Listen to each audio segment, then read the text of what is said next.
Hello everyone, I hope you're all doing really well. It's the 30th of September 2024. I'm Gary Waterman. I'm a former UK police constable. I'm a Christian and a victim of this international government fraud. Hopefully some of you will know that a few weeks ago my wife and I separated over all of this and everything that I'm looking into, and it came to the point where the situation happened where I had made it absolutely clear to my wife that I would not be contributing in any way, shape or form or aiding and abetting through the taxation system or through any illegal entity companies and this system of fraud, the abuse, murder or torture of children. I made it absolutely clear.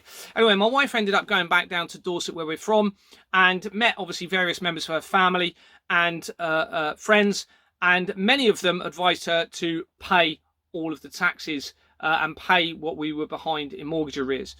Now, I was absolutely fine if my wife wanted to pay her half of the bills. I understand that I can't force anybody to not pay their bills or pay their taxes or mortgage, etc.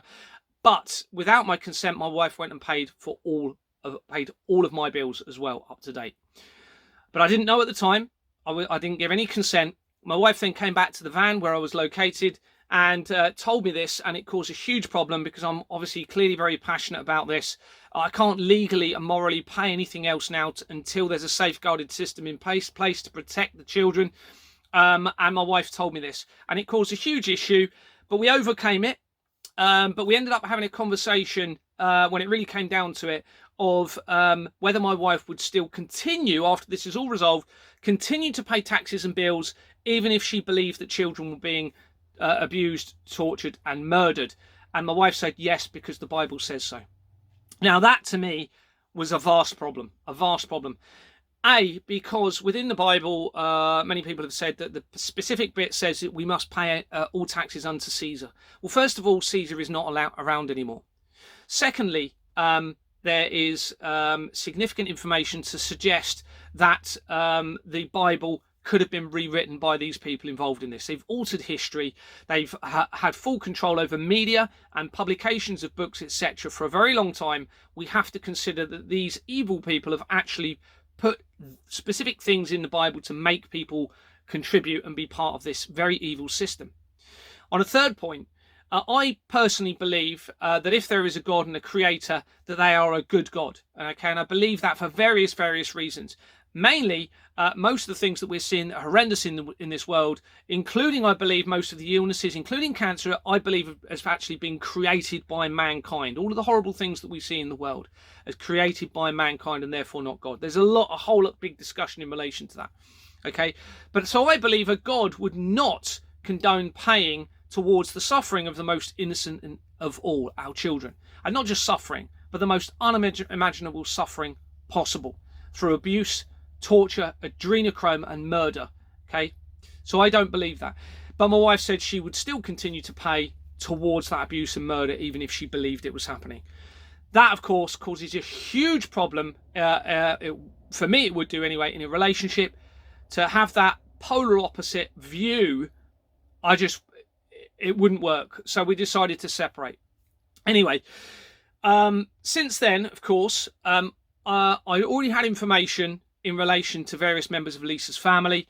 And after that particular incident, I delved a little bit more into it because they had, according to Lisa, they had had conversations with her that seemed to convince her to pay all of our bills without my consent, and my bills as well without my consent. So I looked into them and found out significant information, far too significant for it not to be really important. And I don't believe this is a coincidence that I've ended up being in this situation, living in a block of flats that ended up leading to all of this evidence, leaving the police enabling me to do this, having a van to separate and try and stay safe from the address, having no children, so not worrying about the risks to children and their life and being able to do what I was doing, having the skills from the police to be able to obtain evidence and expose that evidence. All of these things and much more. I've been guided through my faith at every opportunity.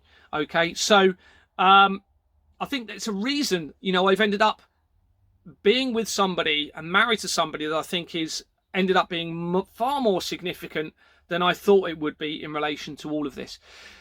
Now, today was a particularly important day because there were several things happening. First of all, an ex-member of the military was taking the king to court. I still don't know the result of that and what's happened. There apparently is important meetings today regarding the World Health Organization and NATO. Apparently today, the 30th, was when I've seen a report or a video suggesting that all of the funds from this system of fraud may be being collated into the Vatican's banks. But also on a personal, but also significant situation for today, and reason for me, is that today was the deadline for the solicitors going and to continue trying to steal my property through this criminal process, the flat at Exbourne Manor. So a few days ago, my wife and I were in correspondence. I was informed that they were going to start proceeding to steal the flat through this process today. So of course, I've said, well, you know, they're going to have to carry on and commit their very heinous crime. I've already got the evidence. I've exposed it. If they carry on, then this, you know, they're being very silly, because they're actually going ahead and committing very serious crimes, and it's just going to be exposed, and they're going to dig themselves even deeper. Anyway, today was the day. The solicitor was closed. I'd also asked Lisa's family to intervene, because the very close connections, okay, which I have evidence of, I've had no confirmation to suggest that they're intervening and doing anything to stop this crime against me, when they, I would suggest, have significant contacts to be able to do that. And you'll see later, potentially, from the evidence, how close the connections are. I've heard nothing. There was also a deadline today by 6:30 for me to have received some sort of correspondence that was going to be an intervention.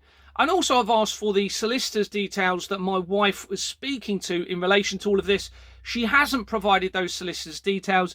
I anticipate that's because they're part of the fraud. They're probably going to be linked to this or an illegal entity company, etc. So what I'm going to do now is start stage disclosure. So I'm now going to disclose from some text messages or WhatsApp messages that have been sent. Now, the reason I'm doing this is not being vindictive, okay? Children are at risk. There is no limit to what needs to be done to save the children, even if it means exposing people that I know personally, because the children have to be the priority. This is so serious. It's been going on for so long. There is so much suffering. These people should all be doing the same. They should all be helping and assisting in stopping this system, not remaining silent because they're becoming complicit. So they all need to be exposed. If they're part of this, unfortunately, that's the way it's going to go. No matter what the risks are to me, it may well be that I'm going to be murdered over this, but I have to do the right thing, okay? But it's the only right thing to do, okay? If there's a choice between me and saving children, I have to choose saving the children and exposing anyone that's not assisting with that to help try and save the children. So let's look at these text messages. A couple of messages sent on Saturday. This is from my wife. My wife's surname is the previous surname is Morton, Moreton. First name is Lisa. Okay, like I said, there is nothing that will not be exposed and disclosed in relation to this, because children are the priority in all of this. It's so vast. And it says, "Hi Gary, I've sought legal advice about the forfeiture notice and proceedings for the flat.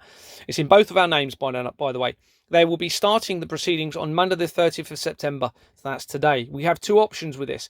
We sell the flat and get the equity for it, if equity we can for it. We cannot sell the flat, okay? There's fire regulations that have been breached. They have not been resolved. We're also then allowing whoever buys the flat, because we'd have to disclose all of this international fraud in relation to this company, the fact they're an illegal entity company, okay? We either disclose it, okay? No one's going to buy it, or we don't disclose it and we're lying. So we can't do it either way, okay? And I've explained this to my wife. I'm not going to victimize anybody else at all in this, and that includes lying to a new owner of a property. The second option, she says, or we don't do anything about it and run the risk of coming out with no equity. Okay, that means if they forfeit the flat, they're committing a very serious crime. Let them carry on. If that's what they're going to do and they're going to carry on being criminals, let's do it and let's expose them even more, okay? They're criminals. It's a criminal process. How would you like me to handle the matter? And I've just put, and I'm not going to show any further messages down because there's some names said, but hi Lisa, I suggest your family intervene and the forfeiture process is cancelled. These are messages from today, I believe. I've spoken to my solicitor and I'm waiting to hear back from them. This is what my wife has put today at 14:36. I put, thanks, Lise. What's the solicitor company's name, please? Hi, Lise. The solicitor will be closed now, I'm presuming. So that was sent at 15:13. At 17:28, I said, hi, Lise. The solicitor will be closed now. I'm presuming they are continuing. Please, can you provide the company name of the solicitor? Thank you. I then put, can you also confirm if your family, missed out the R, has made any attempt to intervene at all and provide written confirmation of this, if that is the case. If I have not heard, if I've heard nothing by 10 p.m. this evening, I will presume not, and that the crime against me is still in progress and is supported by you and your family. Thank you. I then sent a further message at 18:04. If I have received no response from you at all by 6:30 p.m, so as in no response to confirm these previous messages at all, these messages will be made public due to the risk now being posed to me and your family's connections, and therefore the risk to the children. Okay, so 10 o'clock is the deadline this evening. That's two hours, just over away. If I've had no response at all, I've got no option. Okay, nothing is off the table. Okay, I may not survive this. My goodness me. But I'm not here to make friends. I'm here to save the children. All of these people should be doing the same. Unfortunately, I'm just going to have to expose them. It's as simple as that. The children have to be the priority. God bless you all. Bye-bye.